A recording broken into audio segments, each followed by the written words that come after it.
Hello बच्चों, good morning. कैसे हैं आप लोग? आई होप बहुत अच्छे होंगे और बहुत अच्छे से क्लासेस को अटेंड कर रहे होंगे। आज आप लोगों का आधुनिक भारत में हम आगे बढ़ रहे हैं और आज हम देखेंगे ब्रिटिश ईस्ट इंडिया कंपनी को। इसके पहले हमने पुर्तगालियों को देखा, उसके बाद हमने डचों को देखा है। आज हम देखेंगे अंग्रेजों को, जो कि आप लोगों के लिए बहुत इंपॉर्टेंट है। आज का क्लास अगर आप ध्यान से देख लेंगे तो आपको समझ में आएगा कि कैसे कैसे जो अंग्रेज हैं उन्होंने भारत के अन्य क्षेत्रों पर या अधिकतर क्षेत्रों पर अपना एक तरीके से कहेंगे कि आधिपत्य स्थापित किया। कौन सी सुविधाएं उन्हें किससे मिली थी और किस तरह से उन्होंने अपने साम्राज्य को स्थापित किया था। तो आज का जो क्लास है ये बहुत इंपॉर्टेंट है, इसको केयरफुली देखिएगा। यहाँ से आपको पूरा बैकग्राउंड समझ में आ जाएगा कि ब्रिटिश का भारत में किस तरह से पदार्पण हुआ और कैसे उन्होंने अपने आप को भारत में स्टैब्लिश कर लिया और फिर धीरे धीरे करके वो जो भी आगे करेंगे उसे हम बताएंगे। लेकिन आज हम उनकी आधार को बताएंगे, उनकी नींव को बताएंगे कि कैसे उनका नींव इतना मजबूत हुआ कि वो आगे चल करके हमारे जो है ऊपर लगभग 150 से 200 सालों तक शासन किए। तो चलिए बच्चों, शुरुआत करते हैं आज के क्लास का। और आज का क्लास आप लोगों के लिए बहुत है खास, इसलिए इसको बहुत अच्छे से देखिएगा। तो ध्यान देंगे बच्चों, हम देखेंगे आज ब्रिटिश कंपनी को, ब्रिटिश ईस्ट इंडिया कंपनी। 1699 ईस्वी में ब्रिटिश या ब्रिटेन में मर्चेंट एडवेंचर कंपनी की स्थापना हुई है। यानी कि 1699 ईस्वी में ही आपका जो ब्रिटिश ईस्ट इंडिया कंपनी है इसका जो है एक तरीके से कहेंगे 1599, ये बच्चों ध्यान देंगे यहाँ पे ये आपका होगा 1599 ही है, 1599 ही है, क्योंकि जो है 1608 में आए थे भारत में अनुमति के लिए जो विलियम हॉकिंस है। तो इसको ध्यान देंगे बच्चों, ये जो 1599 है ये आगे चल करके 1600 में पूरी तरह से ये कंपनी बन करके सामने आई थी। यानी कि 1599 भी देता है, कहीं कहीं 1600 भी देता है, तो इससे कंफ्यूज नहीं होंगे। ब्रिटिश ईस्ट इंडिया कंपनी की जो स्थापना है 1699 में शुरू हो गई थी और 1600 में पूरी तरह से बन करके रेडी हुआ व्यापार के लिए। और इस तरह से जो कंपनी बनी थी उसका नाम था मर्चेंट एडवेंचर कंपनी। इसकी स्थापना हुई और ये 31 दिसंबर 1600 में महारानी एलिजाबेथ ने इनको व्यापार करने की अनुमति दी थी। यानी कि 1699 में ये बना तो, लेकिन आधिकारिक रूप से जो इसका पूरी तरह से एक तरीके से कहिए प्रमाण पत्र मिला वहाँ की महारानी का, जो कि वहाँ की सबसे बड़ी शक्ति है वहाँ के संसद के बाद। तो यहाँ पर जब इन्हें पूरी तरह से परमिशन मिला भारत में व्यापार करने का, तो वो टाइम पीरियड था 1600 का। और उस समय महारानी एलिजाबेथ ने इनको परमिशन दिया कि ठीक है, आप जाकर के पूर्वी क्षेत्रों के साथ व्यापार कर सकते हैं। और इन्हें 15 वर्षों की इजाजत दी कि 15 वर्षों तक आप लोगों का एकाधिकार रहेगा दक्षिण पूर्व एशिया के व्यापार पर। हम और किसी कंपनी को वहां पर व्यापार करने का इजाजत नहीं देंगे। तो एकमात्र ऐसा जो मतलब परमिशन मिला है व्यापार करने का वो ब्रिटिश ईस्ट इंडिया कंपनी है। और इन्हें उस समय कहा जाता था मर्चेंट एडवेंचर कंपनी। इनको मिल गया है इजाजत जो है पूर्व की तरफ व्यापार करने का। इस कंपनी का पूरा नाम था the governor and company of merchants trading into the east Indies. इस कंपनी का पूरा नाम याद रखेंगे, बहुत इंपॉर्टेंट है एग्जाम में। कभी कभी कंपनी का पूरा नाम भी पूछ लेता है और कूट में सारी चीजें दी रहती हैं और वहां से आपको ढूंढना होगा कि जब ब्रिटिश ईस्ट इंडिया कंपनी की स्थापना हुई तो उसका नाम क्या था। यानी कि जब महारानी से उन्हें परमिशन मिला तो क्या नाम था। जब कंपनी बनी थी 1599 में तो उसका नाम था मर्चेंट एडवेंचर कंपनी। लेकिन जब 31 दिसंबर 1600 में इन्हें परमिशन मिल गया तो इस कंपनी का नाम क्या हो गया, the governor and company of merchants trading into the east Indies. ये 1600 ईस्वी में इसका नाम पड़ा है, जो कि इसका पूरा नाम है। ये ध्यान दीजिए बच्चों, इस कंपनी का तत्कालीन उद्देश्य पूर्वी द्वीप समूह से मसाले तथा काली मिर्च का व्यापार करना था या प्राप्त करना था। इसके पहले मैंने आप लोगों को बताया था कि जो पुर्तगाली हैं वो भी मसाले के लिए आए हैं, लेकिन जो डच आते हैं इन्होंने मसाले के बजाय कपड़ों को ज्यादा वरीयता दी थी। लेकिन जो ब्रिटिश ईस्ट इंडिया कंपनी आती है ये भी मसाला व्यापार के लिए आते हैं कि जो भी दक्षिण पूर्व एशिया के देश हैं वहां से हम मसालों को ज्यादा से ज्यादा प्राप्त कर सके। और उन देशों में मात्र भारत ही नहीं था, इसके साथ ही जो दक्षिण पूर्व एशिया के अन्य देश हैं जहां से मसाला उत्पादन बड़े पैमाने पे होता है, इन सभी देशों में एकाधिकार प्राप्त किया इन्होंने व्यापार करने का। तो ये इंपॉर्टेंट है बच्चों, ध्यान देंगे कि ये लोग मसाला जो है व्यापार के लिए ही भारत में आए थे। 1608 ईस्वी में विलियम हॉकिंस जहांगीर के दरबार में आए। ये इंपॉर्टेंट है, एग्जाम में आता है कि किस सन में हॉकिंस दरबार में आए थे जहांगीर के। तो 1608 ईस्वी में। कभी कभी पूछ लेता है कि 1608 ईस्वी में कौन सा ब्रिटिश अधिकारी भारत आया था, तो ये हॉकिंस है। और कभी ये भी पूछ लेता है कि कौन से शासक थे उस समय, तो उस समय शासक थे जहांगीर। लेकिन जब विलियम हॉकिंस को ब्रिटेन से रवाना किया गया था, तो उस समय जो भारत में अकबर थे वो शासक थे, यानी कि वहाँ के लोगों को ये पता था कि अभी भी भारत में अकबर का ही शासन है। इन्हें ये नहीं पता था कि अकबर की मृत्यु हो चुकी है। तो वहाँ से जब ये परमिशन लेकर के या जो वहाँ के राजा के नाम का या उनकी सिग्नेचर किए हुए जो पत्र लेकर के आए थे भारत में इजाजत लेने यहाँ के शासक से व्यापार का, वो अकबर का नाम उस पर दर्ज था। तो ये भी इम्पोर्टेंट है बच्चों, कभी कभी आता है कि जो हॉकिंस पत्र लेकर के आए थे वो किसके नाम से था, तो यहाँ के शासक अकबर के नाम से वो पत्र था। लेकिन जब वो पहुंचे आगरा तो उन्हें पता चला कि अब यहाँ के जो शासक हैं वो जहांगीर है। तो इम्पोर्टेंट है बच्चों, 1608 ईस्वी में ये विलियम हॉकिंस है, ये जहांगीर के दरबार में पहुंचे हैं। और यहाँ पे जब ये पहुंचे तो इनसे जो जहांगीर है ये बहुत प्रभावित हुए थे और इनको उन्होंने इंग्लिश खान की उपाधि दी थी। एग्जाम में आता है कि इंग्लिश खान की उपाधि किसे दिया गया था, तो ये हॉकिंस को ही दिया गया था। और इन्हीं को जो है उन्होंने 400 का मनसब भी दिया था। तो ये इम्पोर्टेंट है बच्चों कि अगर एग्जाम में आए कि जो जहांगीर है उन्होंने 400 का मनसब किसे दिया था, तो हॉकिंस को दिया था। साथ ही इंग्लिश खान की उपाधि दी थी उन्हें, ये भी इम्पोर्टेंट है, इंग्लिश खान। तो ये 2 पॉइंट याद रखेंगे, मनसब 400 का दिया गया था और साथ ही इंग्लिश खान की उपाधि दी गई थी, क्योंकि विलियम हॉकिंस ने यहाँ के शासक जहांगीर से फारसी में वार्तालाप किया था। तो ये इम्पोर्टेंट है बच्चों, एग्जाम में आ सकता है कि किस लैंग्वेज में उन्होंने बात किया था, तो ये भी ध्यान देंगे। यानी कि इस तरह से ये आए और इन्होंने व्यापारिक एकाधिकार या व्यापार करने की अनुमति प्राप्त करने का प्रयास किया। इन्हें अनुमति मिल तो गई लेकिन वो अस्थायी थी, यानी कि जैसे ही यहाँ पर पहले से स्थापित जो पुर्तगाली हैं उन्हें पता चला कि हमारे प्रतिद्वंदी के रूप में जो ब्रिटिश हैं वो भी व्यापार करने की अनुमति लेने आए हैं, तो उन्होंने इस बात का विरोध किया और शासक यानी कि जहांगीर के ऊपर दबाव बनाया कि आप इन्हें परमिशन ना दें। तो जो आए हैं विलियम हॉकिंस, इनको पूरी तरह से सफलता नहीं मिली, यानी कि अस्थायी अनुमति मिली और इन्होंने जो कोठी बनाई वो भी अस्थायी सिद्ध रही। इन्हें पुर्तगालियों का सामना करना पड़ा, यानी कि पुर्तगालियों ने जहांगीर को तो रोका ही, साथ ही उन्होंने अंग्रेजों के ऊपर भी आक्रमण किए और अंग्रेजों को उनसे युद्ध करना पड़ा और युद्ध में उनको पराजित करने के बाद जाकर के ये 1613 में अपनी अस्थायी कोठी सूरत में स्थापित कर पाए। उसके पहले इनकी जो कोठी थी ये अस्थायी थी, क्योंकि पुर्तगालियों के विरोध की वजह से इन्हें पूरी तरह से इजाजत नहीं मिला था।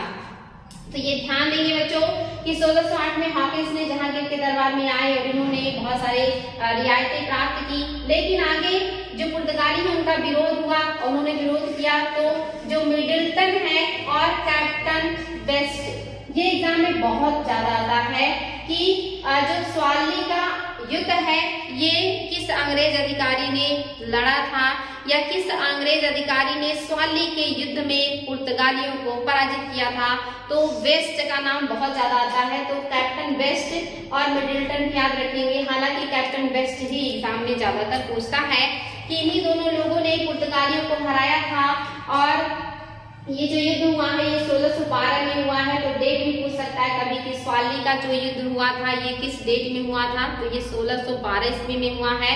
किसके किसके बीच हुआ, पुर्तगालियों और अंग्रेजों के मध्य हुआ है और जीता कौन है, तो वेस्ट जो है ये जीते हैं। तो इम्पोर्टेंट बच्चे इसको ध्यान देंगे, 1612 ईस्वी में वेस्ट ने हरा दिया पुर्तगालियों को और इस तरह से इन्हें अस्थायी कोठी भी स्थापित करने का परमिशन मिला और 1613 ईस्वी में सूरत में ब्रिटिश व्यापारी केंद्र बनाने की अनुमति दी गई। यानी कि यहाँ जब पुर्तगाली हार गए तब जाकर के उनको अस्थायी कोठी बनाने का परमिशन मिला। तो ये ध्यान देंगे कि उनका जो अंग्रेजों का अस्थायी कोठी है ये 1613 ईस्वी में सूरत में बना है। 1608 ईस्वी में उन्होंने जो कोठी बनाई थी वो अस्थायी थी, क्योंकि पुर्तगालियों का उन्हें भारी विरोध का सामना करना पड़ा था। तो इम्पोर्टेंट बच्चों ध्यान देंगे। आगे क्या होता है, 1615 से 19 के दौरान लगभग 4 वर्षों का टाइम पीरियड है, सर टॉमस रो मुगल दरबार में रहे। ये एग्जाम में आता है कि 1615 में कौन आया था भारत में मुगल दरबार में, टॉमस रो आए थे। किसके दरबार में आए हैं, जहांगीर के दरबार में आए हैं। कितने वर्षों तक वो रहे यहाँ पे, तो 4 वर्षों तक ये मुगल दरबार में रहे। और इन्होंने दोनों तरह की नीतियों का उपयोग किया। इन्होंने कूटनीति का भी उपयोग किया, साथ ही इन्होंने जो है अपनी शक्ति का भी उपयोग करके अपने लिए अधिकार प्राप्त करने का प्रयास किया। कूटनीति में इन्होंने क्या किया था, जब ये भारत में आए तो इन्होंने, चूंकि यहाँ पर नूरजहां और खुर्रम साथ ही जो आसफ खां है, इनका प्रभुत्व तो बहुत ज्यादा था, जनता गुट प्रभावी था, जहांगीर प्रशासन से धीरे धीरे पीछे हो रहे थे। तो टॉमस रो ने नूरजहां, आसफ खां और खुर्रम को बहुत कीमती उपहार दिए और उन्हें अपनी तरफ मिलाने का प्रयास किया। और इन्हीं लोगों के प्रसन्न होने के बाद या इन्हीं लोगों के दबाव की वजह से जहांगीर ने टॉमस रो को ज्यादा अधिकार दिए, यहाँ पर ज्यादा व्यापार करने का अनुमति मिला इन्हें। इस तरह से इन्होंने एक तरफ कूटनीति का उपयोग करके जो शासक हैं उनके परिवार को अपनी तरफ कर लिया, दूसरी तरफ अपनी शक्ति के द्वारा पुर्तगालियों का विरोध करके अपने लिए जगह बनाने में कामयाब रहे।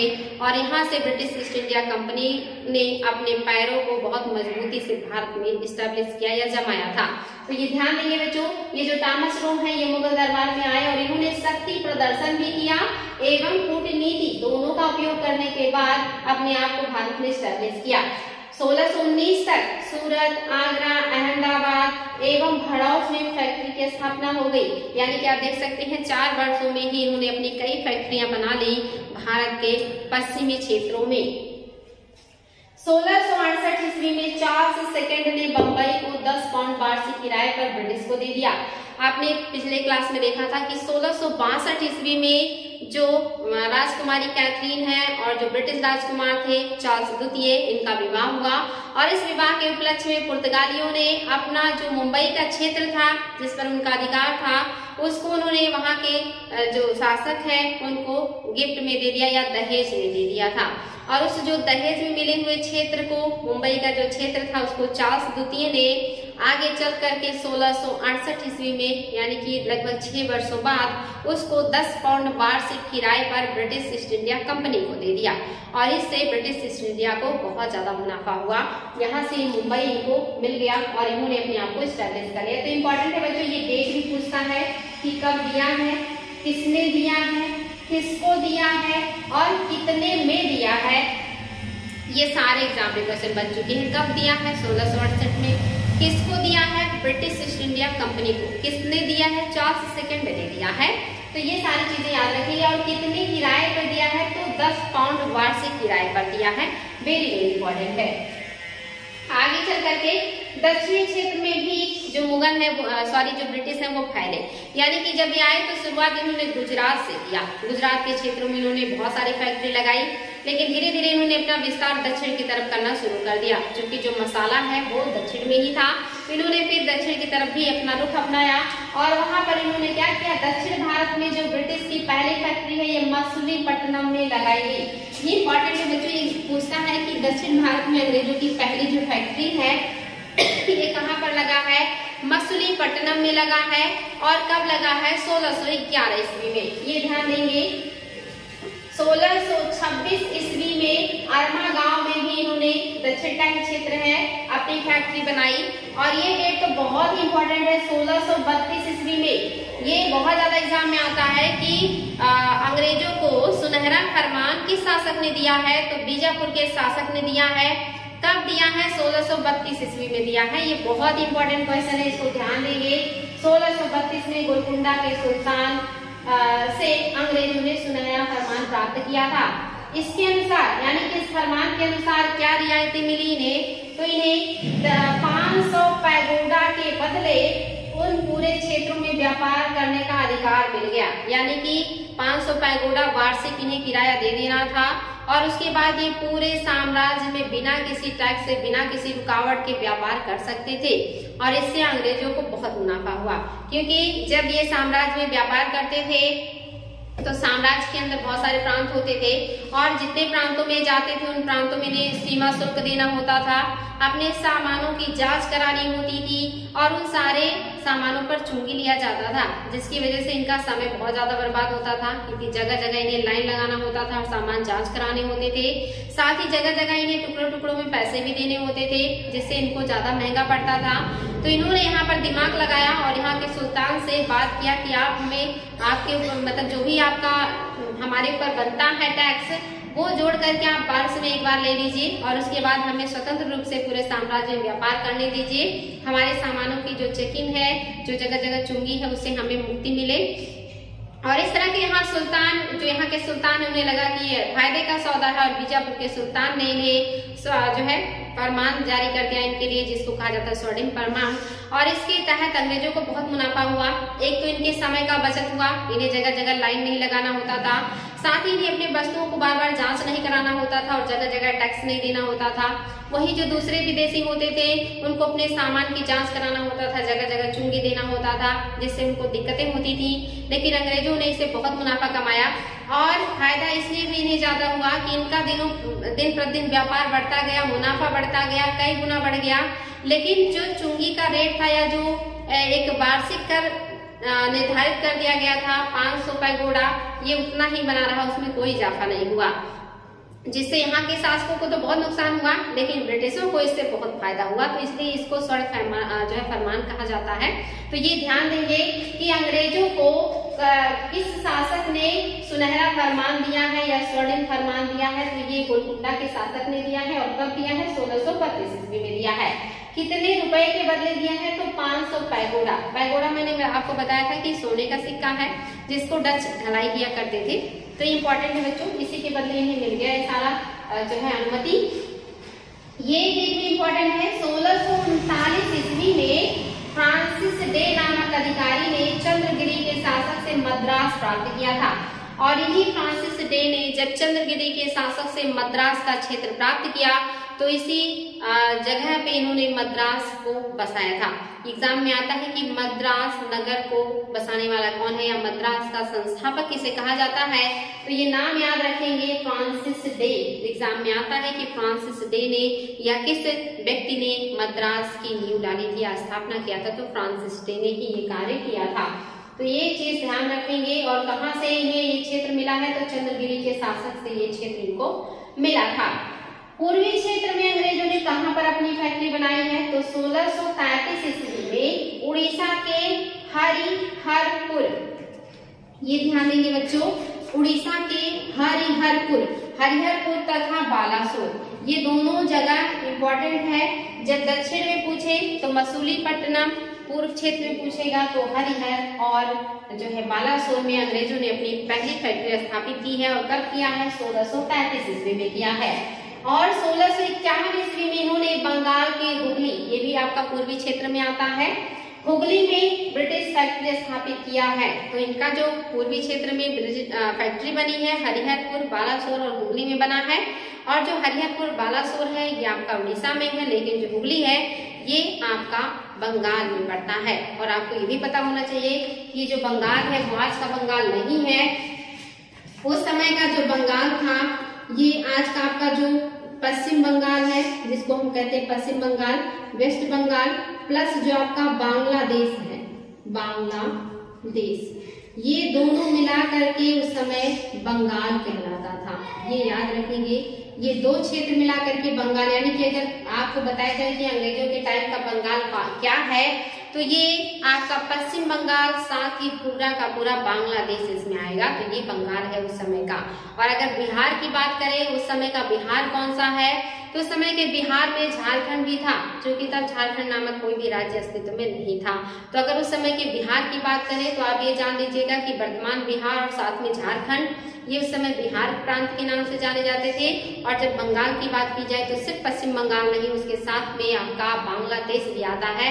तो ये ध्यान देंगे। और ये सारे क्षेत्र पूर्वी माने जाते थे उस समय, और ब्रिटिशों ने यहाँ पर अपनी फैक्ट्री स्थापित कर दी है। ये भी इम्पोर्टेंट है।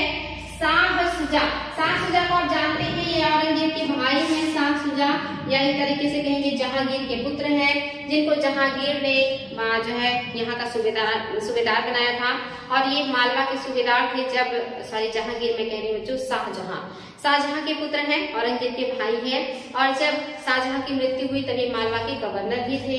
तो ये जो शाह शुजा है ये बहुत योग्य नहीं थे, दूरदर्शिता की कमी थी।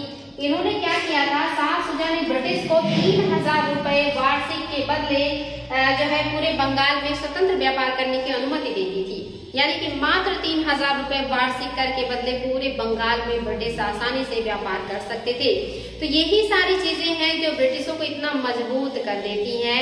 एक तरफ आप देख रहे हैं गोलकुंडा जो बीजापुर के शासक है, इन्होंने भी मात्र 500 पैगोडा में उनको पूरा व्यापार करने का छूट दे दिया। दूसरी तरफ आप देख रहे हैं शाह शुजा ने बंगाल का इतना बड़ा क्षेत्र जिसमें बांग्लादेश और पश्चिम बंगाल आता है, और जो समय का सबसे समृद्ध एरिया था, वहां पर इनको जो है व्यापार करने की अनुमति दे दी बिना किसी रुकावट के, मात्र 3000 रुपए वार्षिक के बदले। तो यही सारी चीजें हैं जो अंग्रेजों को अपने आप को भारत में स्टैब्लिश करने में काफी मदद करती हैं, और इसी सब के बदौलत अंग्रेज इतना तेजी से विकास करते हैं और अपने आप को जो है मजबूती से स्टैब्लिश करते हैं और इतने शक्तिशाली और समृद्ध हो जाते हैं। तो इस तरह से बंगाल में भी इन्हें एक तरह का फरमान मिल गया है, जो कि एक निश्चित राशि है जिसमें आगे कोई इजाफा नहीं हुआ।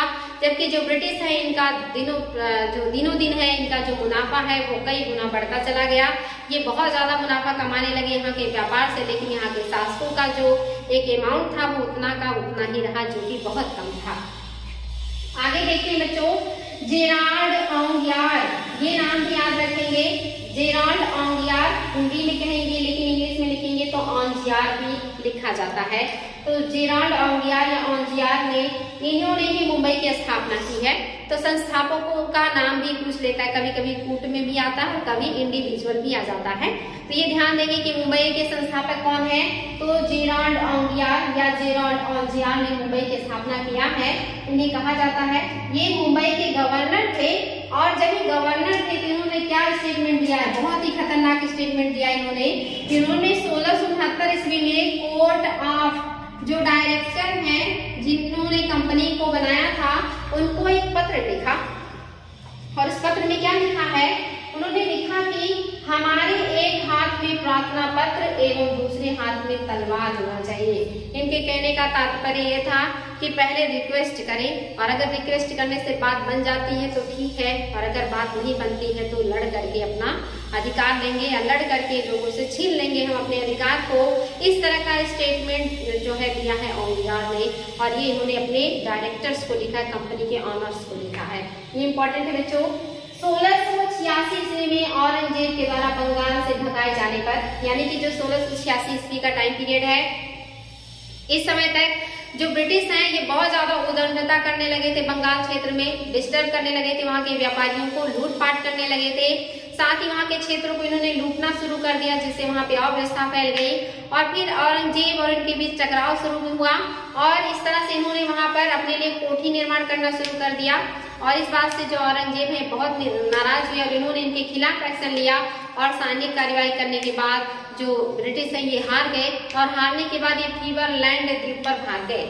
ये द्वीप का नाम फीवरलैंड क्यों है बच्चों, ये ध्यान देंगे, इस द्वीप का नाम क्यों है फीवरलैंड, क्योंकि यहाँ पे मच्छर बहुत ज्यादा थे, जो भी व्यक्ति वहां जाते थे उनको मच्छर काट लेते थे, जिससे कि बुखार हो जाता था। आज भी हम जानते हैं डेंगू मलेरिया जैसे जो चिकनगुनिया जैसे फीवर है या जो खतरनाक बुखार होते हैं ये मच्छरों की वजह से होते हैं।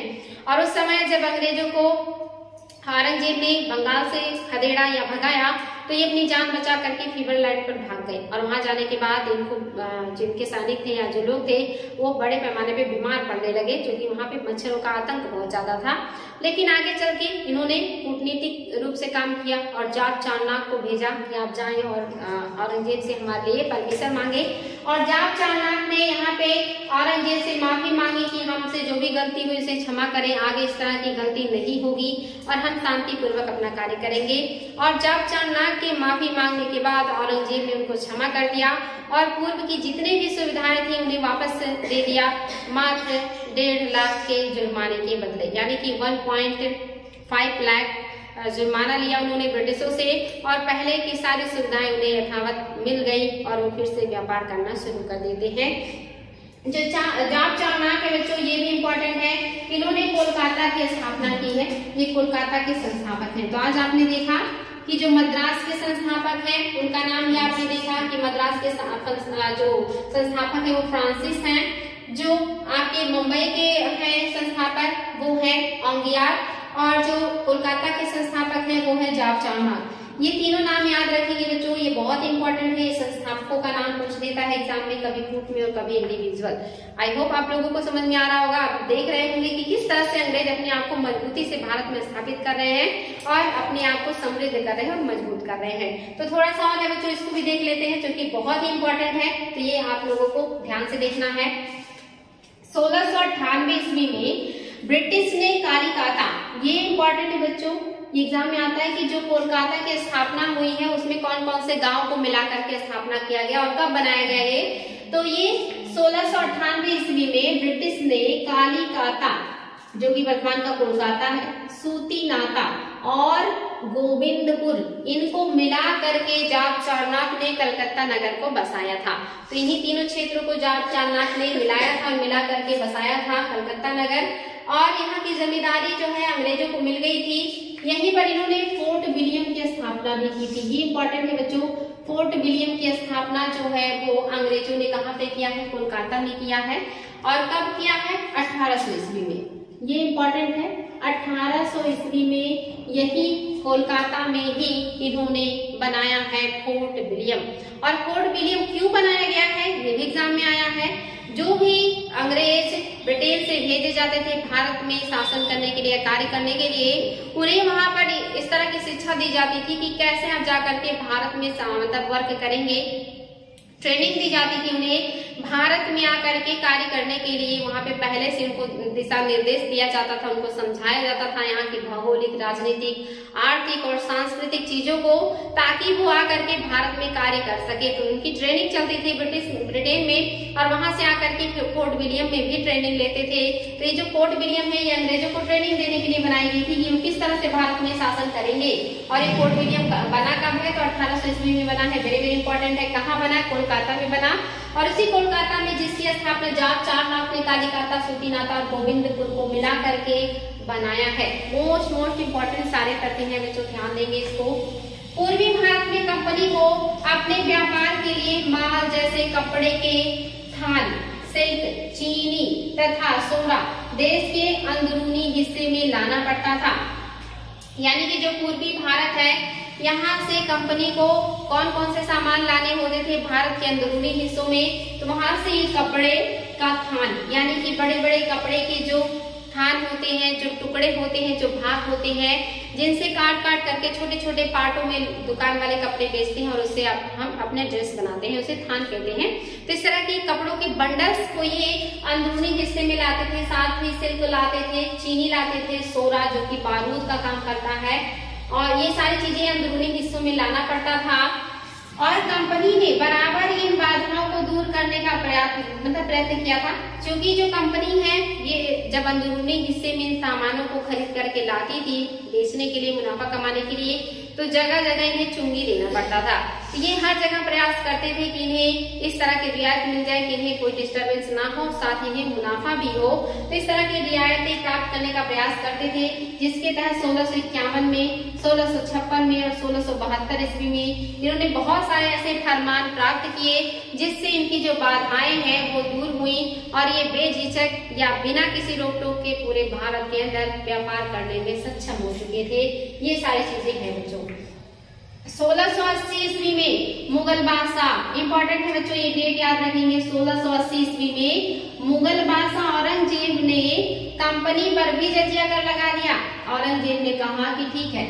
1687 में, 86-87 में औरंगजेब से झगड़ा हुआ, और उसके बाद आप देख रहे हैं उसके पहले ही इन्होंने क्या किया है, इन्होंने इनके ऊपर जजिया कर भी लगा दिया था और कहा था क्योंकि हमारे यहाँ जितने भी गैर मुस्लिम हैं सभी जनता को जजिया देना होता है, और आप लोग भी गैर मुस्लिम है इसलिए आपको भी जजिया देना होगा।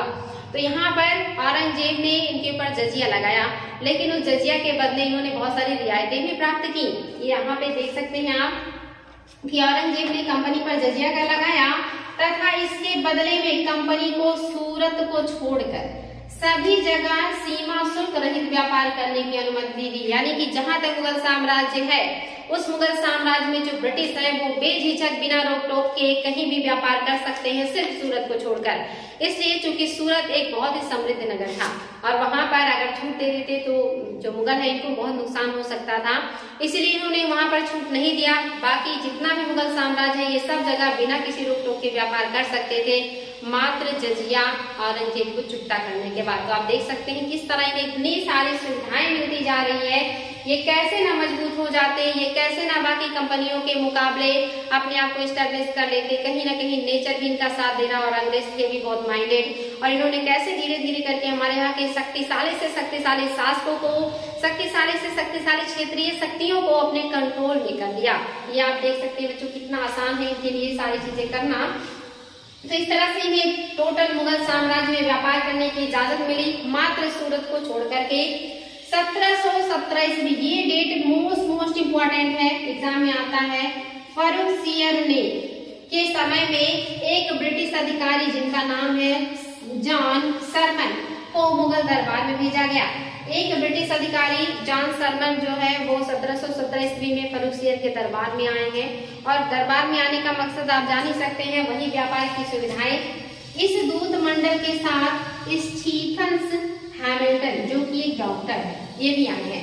यानी कि ये तो आया ही है दूत मंडल, साथ में एक डॉक्टर भी आए हैं। इनका नाम याद रखेंगे, पूछता है कि वो डॉक्टर का नाम क्या था, तो हैमिल्टन नाम था।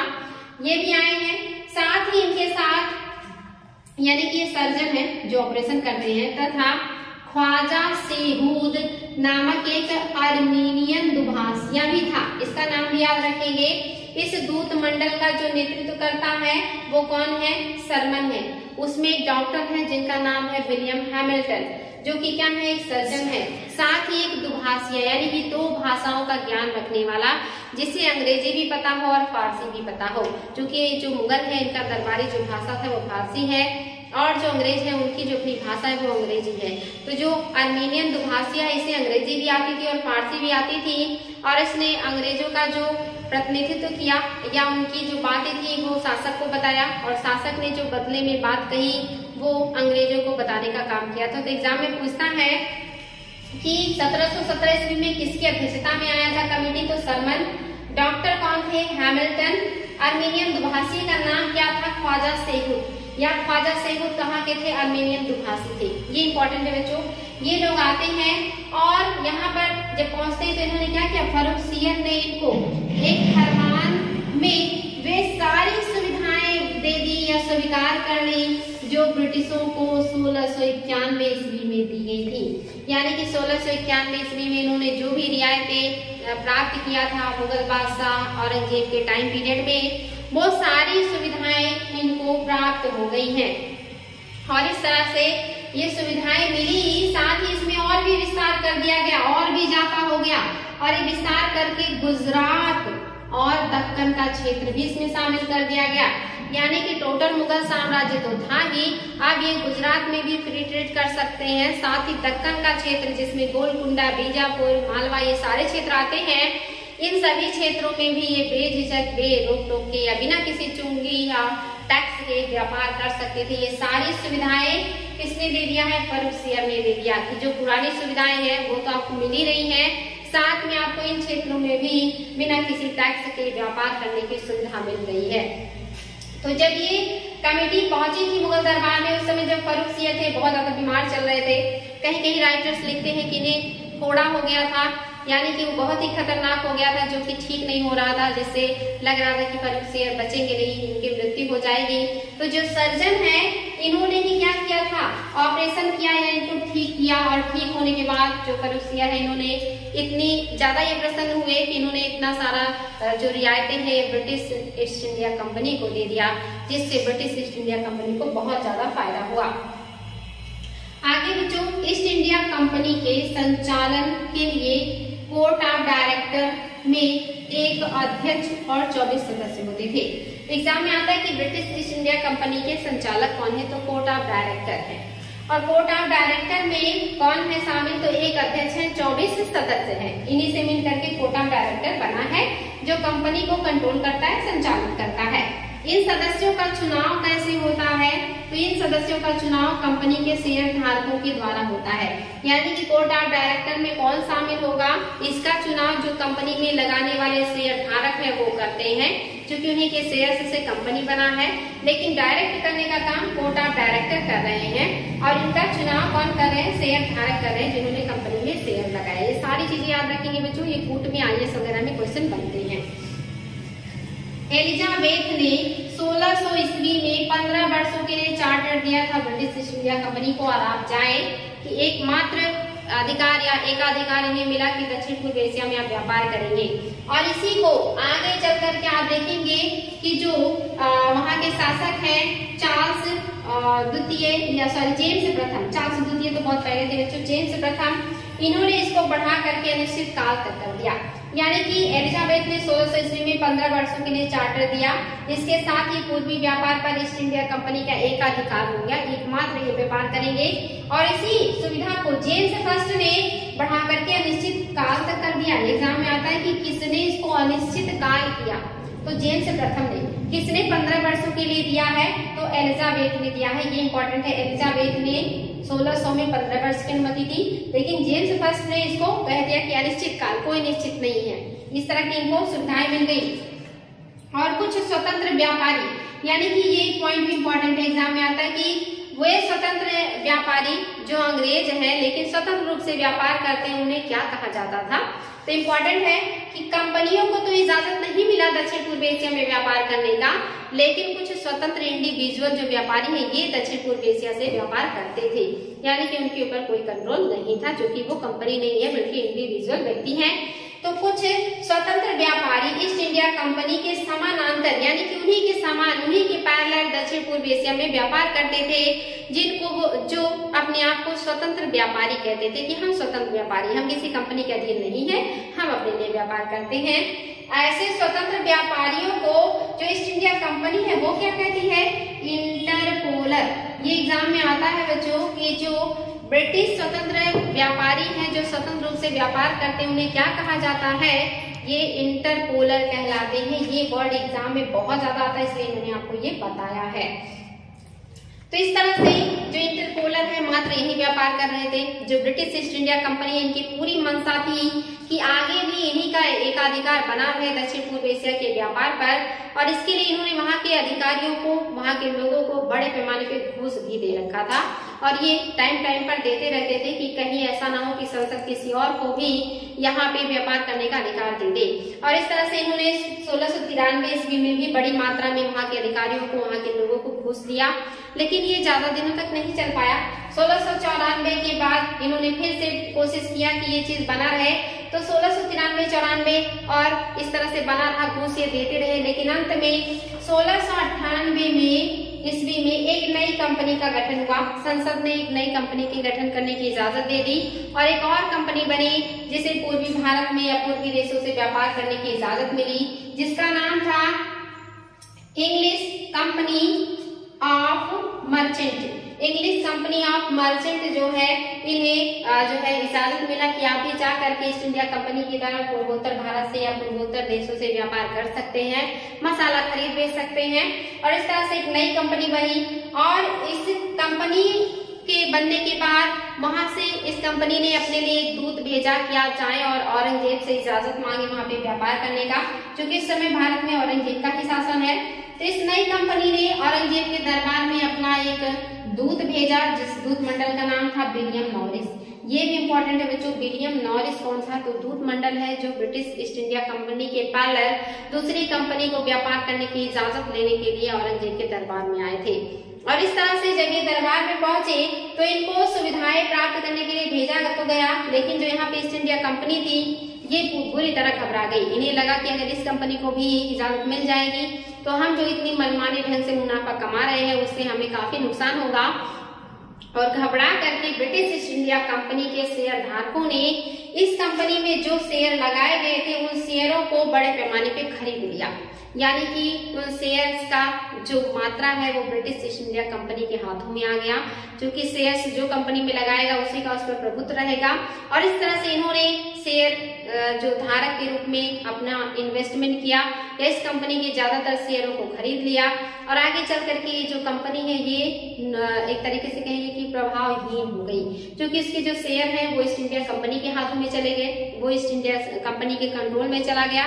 और एट लास्ट इन लोगों ने समझौता किया कि हम आपस में विलय कर लेते हैं, क्योंकि ज्यादातर जो शेयर है वो आप ही के पास है, हम अपने हिसाब से काम कर नहीं पाएंगे, कंट्रोल आप ही का होगा, तो क्यों ना हम आपस में विलय कर ले। तो इस तरह से इन दोनों कंपनियों का विलय हो गया।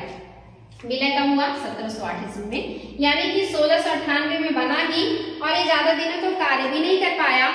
मात्र आप देख सकते हैं कि 10 वर्ष भी नहीं ये कंपनी रही और इसका विलय कर लिया गया ईस्ट इंडिया कंपनी में। और विलय करने के बाद इसका नाम the limited company of England trading into the east India, इस तरह इस कंपनी का नाम हो गया दोनों कंपनियों के संयुक्त होने के बाद। तो ये था बच्चों आपका क्लास। आप आज समझे होंगे कि कैसे कंपनी बनी, कैसे वहां से इन्होंने परमिशन प्राप्त किया, और कैसे ये भारत में आए, और भारत में किस तरह से इन्होंने अलग अलग क्षेत्रों में अपने पैर को जमाया या अपने आप को महत्वपूर्ण शक्ति के रूप में स्टैब्लिश किया। इसमें कौन सी चीजें हैं जिन्होंने महत्वपूर्ण भूमिका निभाई, तो उसमें 2-4 चीजें जरूर याद रखिएगा। एक तो 1632 का स्वर्णिम फरमान, दूसरा शाह शुजा का रियायत, तीसरा औरंगजेब की रियायतें, और चौथा फर्रुखसियर की रियायतें। और ये रियायतें आगे बढ़ते रहेंगी, आगे भी हम बहुत सारी चीजें पढ़ेंगे। आज हमने बताया कि भारत में इनका आगमन कैसे हुआ और कैसे ये सबसे शक्तिशाली कंपनी के रूप में स्टैब्लिश हुए।